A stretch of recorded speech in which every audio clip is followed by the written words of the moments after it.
रामायण का तीसरा भाग अरण्यकांड कहानी में एक बड़ा बदलाव लाता है। हम अयोध्या के भव्य महलों से दंडक वन के घने और हरे भरे जंगलों में चले जाते हैं।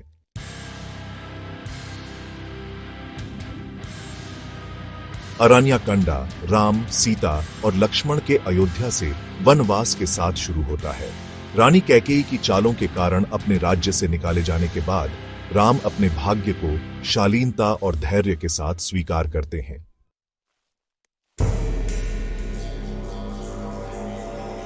जैसे जैसे राम, सीता और लक्ष्मण जंगल में आगे बढ़ते हैं, वे कई ऋषियों और तपस्वियों से मिलते हैं जो इसके एकांत आश्रमों में रहते हैं। ऐसी ही एक मुलाकात ऋषि अत्रि और उनकी पत्नी अनुसूया के आश्रम में होती है।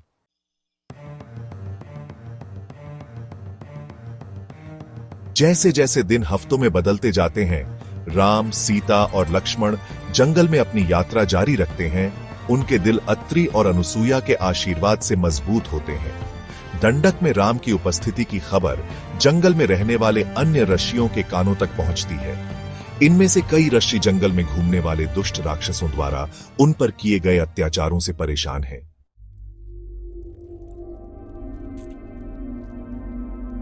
अरण्यकांड वनवास और कठिनाई पर केंद्रित होने के बावजूद खुशी और शांति के पलों से भी भरा है। ऐसा ही एक पल तब आता है जब राम, सीता और लक्ष्मण गोदावरी नदी के शांत तट पर पहुंचते हैं।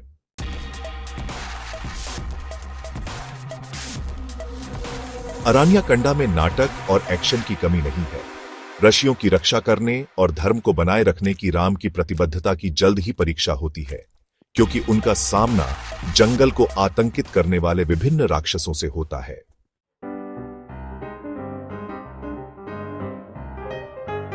विराट की हार से जंगल में राहत की भावना आती है, लेकिन यह एक अल्पकालिक जीत है। अरण्यकांड राम के संकल्प की एक कठिन परीक्षा है, और जैसे ही वह एक दुश्मन को हराता है, दूसरा और भी अधिक चालाक और खतरनाक सामने आता है।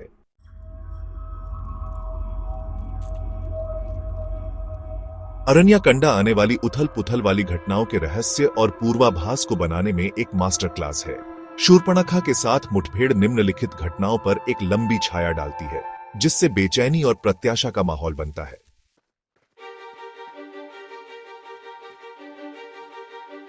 राम की चीख के भ्रम से लक्ष्मण के दूर होने के साथ रावण की दुष्ट योजना के सामने आने का मंच तैयार हो गया है। रावण एक विनम्र साधु के रूप में खुद को छिपाकर सीता की कुटिया के पास जाता है। लक्ष्मण द्वारा खींचे गए सुरक्षात्मक घेरे से बाहर निकल जाती है। उसकी सहज दयालुता किसी भी सावधानी पर हावी हो जाती है। वह अपनी असली पहचान 10 सिर वाला रावण प्रकट करता है। वह सीता को पकड़ लेता है और उसे अपने दिव्य रथ पुष्पक विमान पर बिठा लेता है। उसे लंका में अपने राज्य की ओर ले जाता है।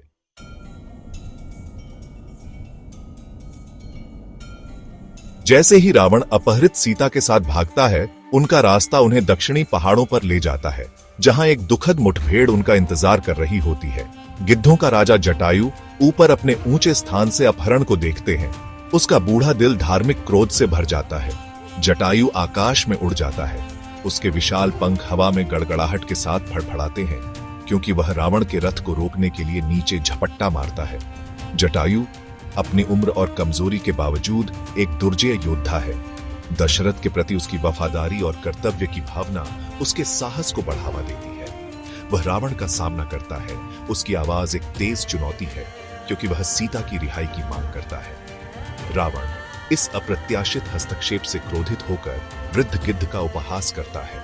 उसे एक उपद्रव के रूप में खारिज कर देता है। एक भयंकर युद्ध शुरू हो जाता है। दुष्टता और छल के खिलाफ शक्ति और धार्मिकता का टकराव। जटायु अपने नुकीले पंजों और चोंच से रावण के रथ पर हमला करता है, उसके रेशमी छत्र को फाड़ता है और राक्षस राजा के राक्षसी रक्षकों से लड़ता है। रावण शुरू में गिद्ध की क्रूरता से चकित होकर रोष के साथ जवाबी हमला करता है। उसके 10 सिर हथियार और श्राप उगलते हैं। आकाश उनके संघर्ष की आवाजों से गूंज उठता है। हवा युद्ध की दुर्गंध से भर जाती है। अपने बहादुर प्रयासों के बावजूद जटायु बूढ़ा और थका हुआ रावण और उसके राक्षसी दल की संयुक्त शक्ति के लिए कोई मुकाबला नहीं है। रावण अपने काले जादू का उपयोग करके जटायु को घातक रूप से घायल कर देता है। उसके एक पंख को एक दिव्य हथियार से काट देता है। महान गिद्ध, उसका शरीर टूटा हुआ लेकिन उसकी आत्मा अटूट पृथ्वी पर गिर जाता है। उसका जीवन रक्त जमीन को दाग देता है।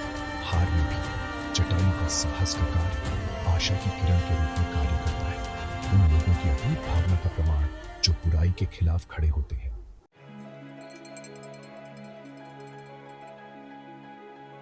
इस बीच राम अंततः मायावी सुनहरे हिरण को पकड़कर महसूस करते हैं कि उन्हें बरगलाया गया है। हिरण अपनी मरती हुई सांस के साथ राम की आवाज की नकल करता है, मदद के लिए चिल्लाता है। राम पर भय की भावना छा जाती है। उनका दिल एक अशुभ पूर्वाभास से भारी हो जाता है। वह मारे गए हिरण को इकट्ठा करते हैं और कुटिया की ओर वापस दौड़ते हैं। जैसे ही वह उनके घर के पास पहुंचते हैं, उनका सामना एक भयानक सन्नाटे से होता है। जंगल, जो आमतौर पर पक्षियों के गीत और जानवरों की आवाज से जीवंत रहता है, अस्वाभाविक रूप से शांत है। वह सीता और लक्ष्मण को पुकारते हैं। उनकी आवाज खाली जंगल में गूंजती है, लेकिन कोई प्रतिक्रिया नहीं होती है। वह उस स्थान पर पहुंचते हैं जहां उन्होंने सीता को छोड़ा था, केवल उसे सुनसान पाते हैं। लक्ष्मण द्वारा खींचा गया सुरक्षात्मक घेरा टूटा हुआ है, जो हुए उल्लंघन का प्रमाण है। खाली आवाज का दृश्य, जंगल का सन्नाटा और टूटा हुआ घेरा राम की रीढ़ में ठंडक भेज देता है। उनके नुकसान का पूरा भार उन पर टूट पड़ता है। वह सीता के किसी भी संकेत के लिए पागलों की तरह खोज करते हैं। निराशा उन्हें निगलने की धमकी देती है, क्योंकि वह बार बार सीता को पुकारते हैं। जंगल, जो कभी उनके वनवास और उनके प्यार का प्रतीक था, अब उनके मौन के साथ उनका मजाक उड़ाता है। उनके दर्द अकेलेपन की एक भूतिया सिम्फनी में बदल गए उनके राग को बढ़ाता है।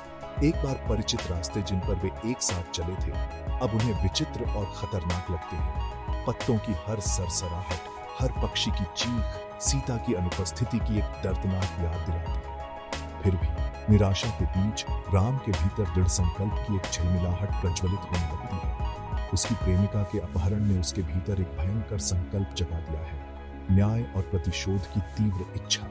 वह सीता को खोजने, दुष्ट रावण को हराने और अपनी प्यारी पत्नी के साथ फिर से मिलने की कसम खाता है। जंगल, जो अब उनके दुख का मूक गवाह है, उनके अटूट संकल्प, न्याय के उनके अथक प्रयास और अंधेरे की ताकतों के खिलाफ उनके महाकाव्य युद्ध का भी गवाह बनेगा।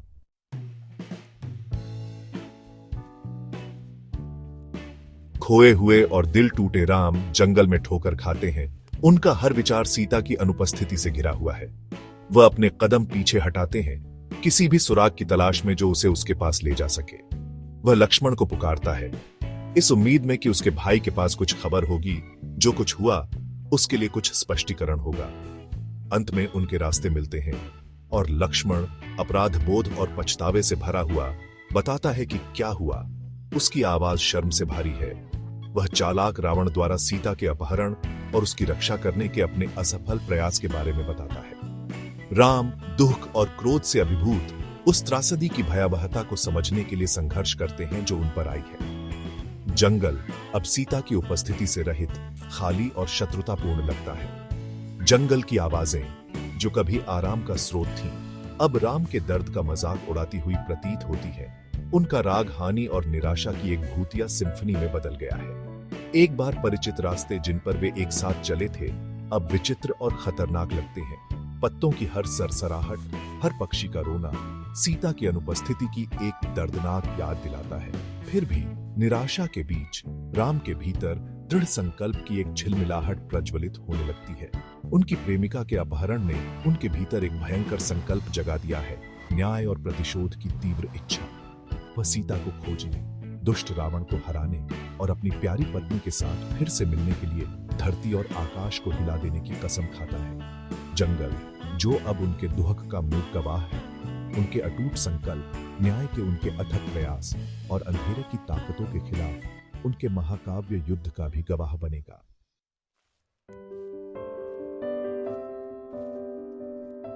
जंगल का फर्श उनकी बिखरी हुई शांति के अवशेषों से बिखरा हुआ राम के दुख का कैनवास बन गया। वह जमीन पर गिर पड़ा। उसके नुकसान का भार खुद हिमालय जितना भारी था। लक्ष्मण, जिसका अपना चेहरा पीड़ा और अपराध बोध से भरा हुआ था, केवल अपने भाई, शक्ति और सदाचार के अवतार को निराशा के भार तले टूटते हुए देख सकता था। पेड़ खुद अपने सिर झुकाते हुए प्रतीत हो रहे थे। उनके पत्ते शोकाकुल मौन में फुसफुसाते हुए शोक संवेदना की तरह सरसराहट कर रहे थे। हवा का हर झोंका सीता की आवाज ले जाता हुआ प्रतीत हो रहा था। उसकी हंसी अब एक मूर्त राग नहीं, बल्कि राम के दिल में एक भूतिया दर्द थी। वह उसके स्पर्श की स्मृति, उसके बालों की खुशबू, उसके प्यार की गूंज, उसकी आत्मा के उजाड़ परिदृश्य में जो कुछ बचा था उससे चिपक गया। उसकी निराशा एक जीवित चीज थी, एक काला बादल जो उसे पूरी तरह से निगलने की धमकी दे रहा था। फिर भी अपने दुख की गहराई में भी राम अंधेरे में भस्म होने वाले नहीं थे। जैसे ही शुरुआती झटका कम हुआ, उसके भीतर एक नई भावना जागृत होने लगी, एक दृढ़ संकल्प जो सीता के प्रति उसके प्रेम की आग में जाली थी। वह उठा। उसका चेहरा अभी भी दुख से भरा हुआ था, लेकिन उसकी आंखें अब एक भयंकर दृढ़ संकल्प से जल रही थीं। लंबा खड़ा होकर उसकी आवाज 1000 तूफानों की शक्ति से गूंज रही थी। राम ने एक प्रतिज्ञा की। उसने अपने प्यार की पवित्र अग्नि पर, अपने वंश के सम्मान पर, धर्म के ढांचे पर कसम खाई कि वह सीता को ढूंढेगा। वह नीच रावण का शिकार करेगा, चाहे वह कहीं भी छिपा हो, और वह उसे उसके विश्वासघात की सजा देगा। उसकी आवाज धार्मिक रोष से भरी हुई पेड़ों को हिलाकर रख देती है। हवा को फुसफुसाया गया एक वादा और जंगल के हर कोने तक ले जाया जाता है।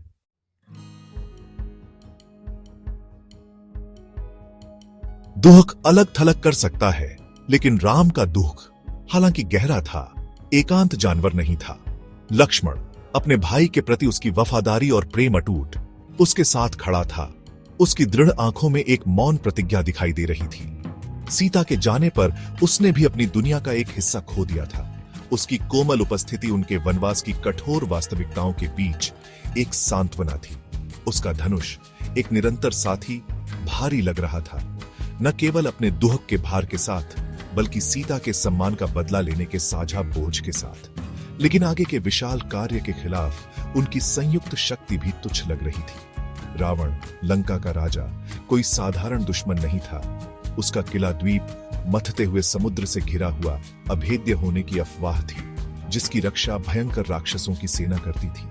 उसका सामना करने के लिए राम जानता था कि उसे अपनी ताकत और लक्ष्मण के अटूट समर्थन से अधिक की आवश्यकता होगी। उसे सहयोगियों की आवश्यकता थी। जैसे ही वे जंगल में आगे बढ़े, उनका रास्ता उन्हें वानरों के निर्वासित राजा सुग्रीव तक ले गया, जो बंदर जैसे प्राणियों की एक शक्तिशाली जाति थी, जो अपनी ताकत, चपलता और अटूट वफादारी के लिए जानी जाती थी। सुग्रीव, जो खुद विश्वासघात और हानि का शिकार था, ध्यान से सुनता रहा, क्योंकि राम ने अपने दुख की कहानी सुनी।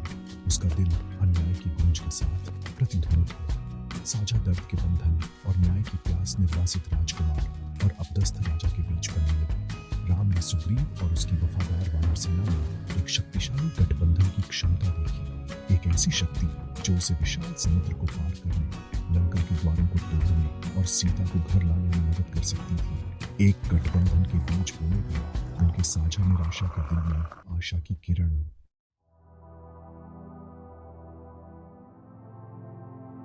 अरण्या कांडा हालांकि परीक्षणों और क्लेशों से भरा है, केवल युद्ध की प्रस्तावना नहीं है। यह विश्वास, लचीलापन और मानवीय बंधनों की स्थायी ताकत का प्रमाण है। जंगल शुरू में निर्वासन और कठिनाई का प्रतीक एक क्रूसिबल बन जाता है। राम, सीता और लक्ष्मण को अटूट शक्ति और दृढ़ विश्वास के व्यक्तियों में ढालता है। दंडक का हरा भरा आलिंगन हालांकि खतरे से भरा है, उन्हें अभयारण्य भी प्रदान करता है, उनके आंतरिक स्व और प्राकृतिक दुनिया के साथ फिर से जुड़ने का मौका। अरण्या कंडा राम के बहुआयामी स्वभाव को प्रकट करता है। वह अब केवल कर्तव्यपरायण राजकुमार, आदर्श पुत्र नहीं है, बल्कि एक कुशल योद्धा, एक दयालु रक्षक, एक प्यार करने वाला पति है, जो अलगाव के दर्द से कगार पर पहुंच गया है। ऋषियों और राक्षसों के साथ उसकी मुठभेड़, उसके संघर्ष और जीत उसे धर्मी राजा के रूप में ढालते हैं, जो शासन करने के लिए नियत है। इस कांड में सीता का लचीलापन चमकता है। विपरीत परिस्थितियों में भी वह अपने धर्म के प्रति समर्पित रहती है। उसकी आंतरिक शक्ति प्रेरणा का स्रोत है। राम और सीता के प्रति लक्ष्मण की अटूट वफादारी उनके बंधन की ताकत को रेखांकित करती है, भाईचारे के प्रेम की शक्ति का प्रमाण है। सीता का अपहरण हालांकि एक त्रासदी है, एक उत्प्रेरक के रूप में कार्य करता है। उन घटनाओं की श्रृंखला को गति देता है जो अंततः बुराई पर अच्छाई की विजय की ओर ले जाएगी। अरण्यकंडा प्रत्याशा के एक नोट पर समाप्त होता है। राम और रावण के बीच महाकाव्य युद्ध के लिए मंच तैयार है। गठबंधन के बीज बो दिए गए हैं और धार्मिकता की ताकतें ताकत इकट्ठा कर रही हैं। अंधेरे की ताकतों के खिलाफ युद्ध छेड़ने के लिए तैयार है। जंगल उनके परीक्षणों का एक मूक पर्यवेक्षक अब नियति के प्रकट होने का गवाह बनने के लिए तैयार है।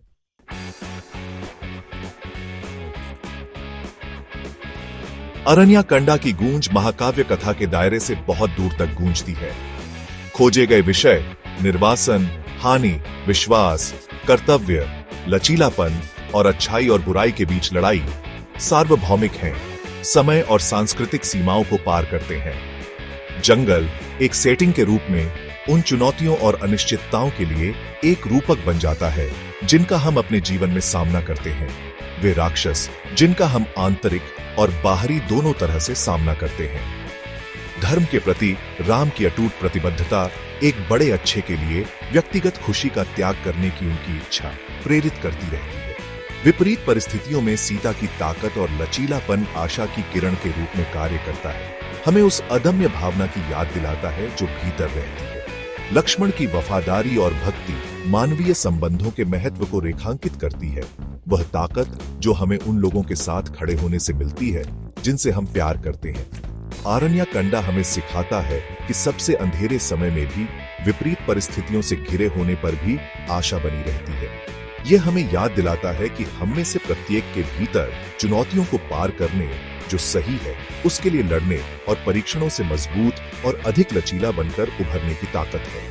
अरण्या की गूंज हमें याद दिलाती है कि धर्म का मार्ग हालांकि बाधाओं से भरा है, अंततः मुक्ति का मार्ग है, व्यक्तिगत और सामूहिक दोनों।